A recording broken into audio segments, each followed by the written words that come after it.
Καλημέρα. Σπύρο Ινώ, καλημέρα. Καλημέρα. Έχουμε και τη Μικρούλα μαζί, η οποία ελπίζουμε να είναι ήσυχη.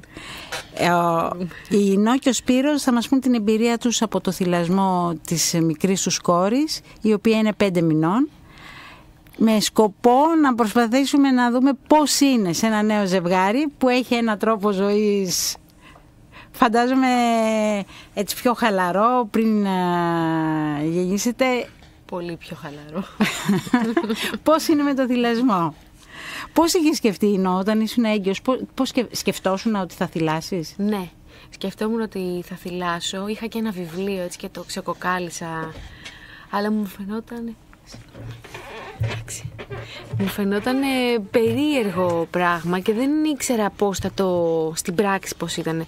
Αλλά αφού του γέννησα, 10 λεπτά αφού του γέννησα, μου τη φέρανε στο στήθος και έπιασε κατευθείαν και μου φάνηκε το πιο φυσικό πράγμα. Δηλαδή έγινε πολύ αβίαστα. Είχες κάνει προγεννητικά μαθήματα πριν, είχες παρακολουθήσει? Ναι. Είχες παρακολουθήσει προγεννητικά μαθήματα. Θεωρείς ότι σε βοήθησαν? Ναι, στο κομμάτι του τοκετού όμως περισσότερο και της διαχείρισης του πόνου, ας πούμε. Στο θυλασμό, προγεννητικά μαθήματα για το θυλασμό? Όχι. Είχα κάνει, αλλά δεν ένιωσα ότι μπορούσα κάπως να τα βάλω σε πράξη, ας πούμε. Τα ξέχασα. Από τη στιγμή που σου έβαλαν τη Μικρούλα και θύλασε και θυλάζει, αισθάνθηκες έτσι κάποια στιγμή έντονη συγκίνηση? Κατάλαβες ότι κάποια στιγμή ήταν πολύ δυνατή που τη γράφεις σαν εμπειρία στο μυαλό σου, ή κάθε φορά που θυλάζεις είναι μια τέτοια στιγμή δυνατή? Το καταλαβαίνω από το όταν σκέφτομαι να σταματήσω να θυλάζω. Δεν μπορώ να το διανοηθώ. Μου φαίνεται... δεν ξέρω πώς θα σταματήσω να θυλάζω. Δηλαδή είναι κάτι που όταν δεν θυλάζεις, δεν το έχεις γνωρίσει ακόμα, δεν ξέρεις την αξία του, αλλά όταν θυλάζεις δεν θες να το σταματήσεις. Εγώ αυτό αισθάνομαι. Είναι ένα φοβερό δέσιμο με το μωρό, σαν προσφορά και αγάπη. Ουσιαστικά αυτό είναι σημαντικό να καταλάβουμε, ότι δεν είναι μόνο τροφή, ότι είναι ένα διαφορετικό δέσιμο, μια διαφορετική λειτουργία που δεν μπορεί να αναπαραχθεί με κανένα άλλο τρόπο. Ναι. Σπύρο, εσύ πώς το βιώνεις, που ξέρω ότι βοηθάς πολύ, ξέρω ότι φροντίζεις πολύ. Ήδη η Ινώ πριν μου είπε, επειδή πιθανά η Μικρούλα να έχει έτσι κάποια δυσανεξία στην πρωτεΐνη του αγελαδινού γάλακτος, έχετε τροποποιήσει τη διατροφή του σπιτιού και κάνεις και εσύ τη διατροφή της Ινώς. Η αλήθεια είναι ότι απέχω κι εγώ από τα γαλακτοκομικά, όχι γιατί πήραμε κάποια απόφαση να γίνει αυτό, γιατί έτσι φυσικά λειτουργήσε πρακτικά ο τρόπος που προμηθευόμαστε τις τροφές και τις προετοιμάζουμε. Ούτως ή άλλως εμένα ο ρόλος μου σε αυτό το κομμάτι είναι κυρίως υποστηρικτικός και όσο μπορώ περισσότερο να υποστηρίζω την Ινώ στο θυλασμό το κάνω. Δεν έχω να πω πάρα πολλά, εκτός από το ότι όταν πηγαίνω και τις βλέπω να θυλάζουν και να βρίσκονται σε μια στιγμή γαλήνης, ενώ πριν η μικρή μπορεί να ήταν ανήσυχη, να γκρίνιαζε, να έκλαιγε, να είχαμε χάσει το πρόγραμμα με τους ύπνους και το δικό μας το πρόγραμμα, ξαφνικά όταν καταφέρουν και θυλάζουν και ησυχάζει, είναι και οι δυο τους σε μια καταπληκτική στιγμή ηρεμίας και χαίρομαι πάρα πολύ όταν τις βλέπω σε αυτή την κατάσταση. Η μεγαλύτερη δυσκολία που αντιμετώπισες, Ινώ, ποια ήταν στο να θυλάσεις? Δυσκολία. Νομίζω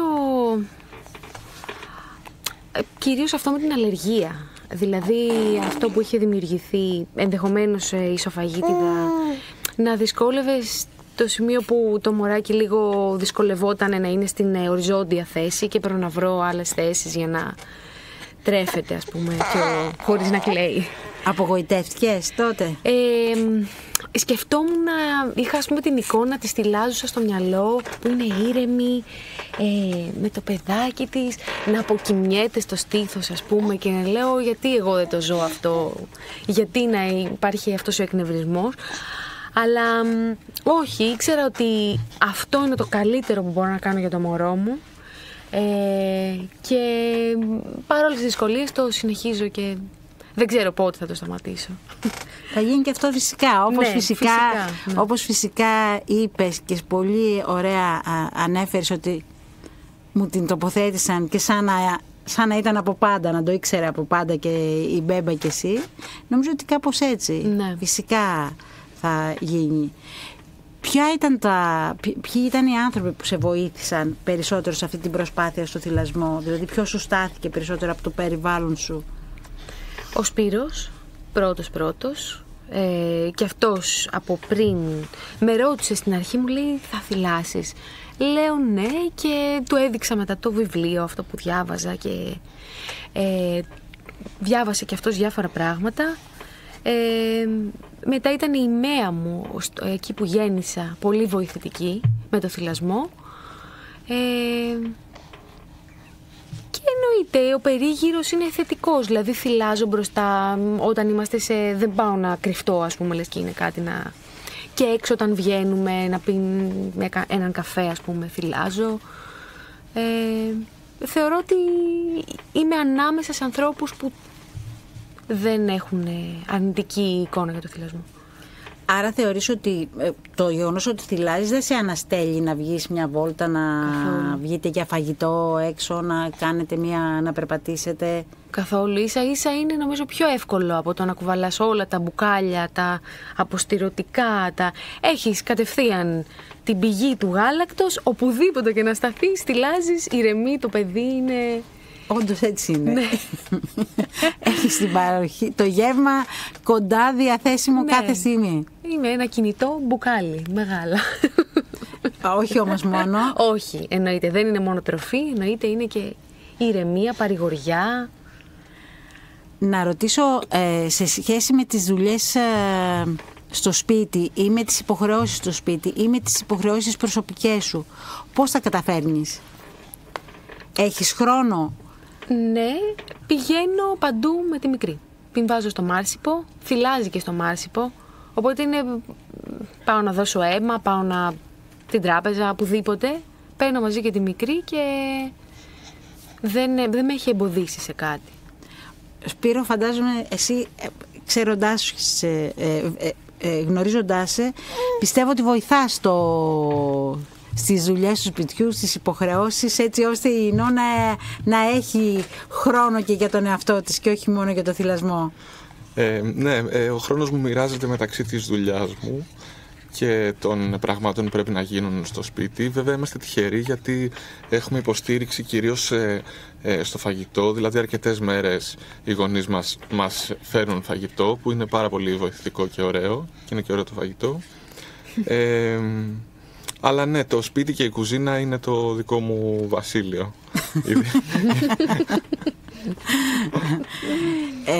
Το γεγονός ότι η ελληνική οικογένεια είναι υποστηρικτική, εγώ το βλέπω πάντα ως θετικό, έστω και αν στις δυτικότροπες κοινωνίες είναι λίγο παράτερο. Θεωρώ ότι η ελληνική οικογένεια μέσα από τις όποιες παθογένειες της έχει πάρα πολλά θετικά πράγματα και ειδικά στο αυτό το υποστηρικτικό κομμάτι στα νέα ζευγάρια. Να θέλω, Ινώ, από σένα, έτσι, τι θα έλεγες σε μανάδες που είναι στην ηλικία σου, νεαρές μαμάδες που δυσκολεύονται. Εγώ όπως το εντοπίζω στο μευτήριο, η μεγαλύτερη δυσκολία τους είναι να αποδεχθούν αυτό που ανέφερε στην αρχή, το φυσικό, να ξεφύγουν από το πρόγραμμα, που στη ζωή μας έχουμε ένα πολύ καθορισμένο πρόγραμμα, στις δουλειές μας, στα ψώνια μας, στη διασκέδασή μας, να απεμπλακούν από αυτό το πρόγραμμα και να πούν ότι ο θυλασμός είναι κάτι φυσικό και να ακολουθήσουν αυτό το ρυθμό. Γιατί νομίζω αυτή είναι ο μεγαλύτερος ανασταλτικός παράγοντας στο να τα καταφέρει μια νέα μαμά. Να περάσει από το πρόγραμμα που έχει σε μια πιο χαλαρή προσέγγιση. Τι θα τη συμβούλευες? Γιατί οι περισσότεροι φοβούνται ότι ακριβώς θα χάσουν αυτό που λέμε σε εισαγωγικά την μπάλα και δεν θα τα καταφέρουν με τις υποχρεώσεις. Όταν λέτε πρόγραμμα, συγγνώμη, διευκρίνηση, στο θυλασμό εννοείται ή γενικά τη ζωή? Το πρόγραμμα της ζωής μας, γιατί μπορείς να τη βάλεις στο στήθος, να θυλάσει, γιατί νομίζω ότι...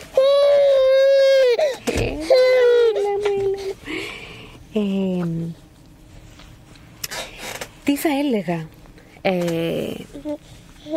Καταρχάς, θεωρώ ότι πάνω απ' όλα πρέπει να είναι καλά η ψυχολογία της μαμάς. Αν ο θυλασμός είναι κάτι που κάποια δεν μπορεί να υποστηρίξει, εγώ θεωρώ ότι η αγάπη μπορείς να δώσεις με πολλούς τρόπους. Οπότε δεν είναι κάτι που πρέπει να πιεστεί σίγουρα κάποια. Παρόλα αυτά, στην αρχή θέλει λίγο να γνωριστεί το παιδί με τη διαδικασία, να διαχειριστεί και η ίδια η μαμά το καινούριο του θυλασμού. Η συμβουλή μου είναι συγκίνηση, δηλαδή όσο μπορούν να κοιμούνται μαζί με το μωράκι για να μην χρειάζεται το σήκω κάτσε το βράδυ, πολλές αγκαλιές και εγώ ας πούμε αυτό είπα στο μυαλό μου, ότι έτσι είναι το φυσικό, έτσι είναι η ροή των πραγμάτων, δεν θα μπορούσα να κάνω κάτι άλλο. Τι άλλο έχω να κάνω αυτή τη στιγμή? Δηλαδή αυτό θέλω να κάνω, δεν είναι ότι χάνω τον χρόνο μου από κάτι άλλο, ότι έχω να κάνω άλλα πράγματα. Αυτό νιώθω ότι θέλω να κάνω και μου φαίνεται φυσικό. Αλλά ναι, δεν θέλει πίεση αυτό. Σωστά. Να μην πιεστούν ψυχολογικά, δηλαδή ότι πρέπει να θυλάσουν γιατί είναι το καλύτερο. Να τους βγει όπως το νιώθουν. Σωστά. Αυτή πρέπει να είναι και η προσέγγιση. Υποστήριξη, διευκόλυνση και όχι πίεση. Ναι. Ωραία. Ινώ, σε ευχαριστώ. Σπύρο, ευχαριστώ πολύ. Εμείς ευχαριστούμε. Ελπίζω τώρα να θυλάσει η μικρούλα γιατί νομίζω λίγο κουράστηκε. Ναι. Ωραία, σας ευχαριστώ πολύ. Και εμείς ευχαριστούμε.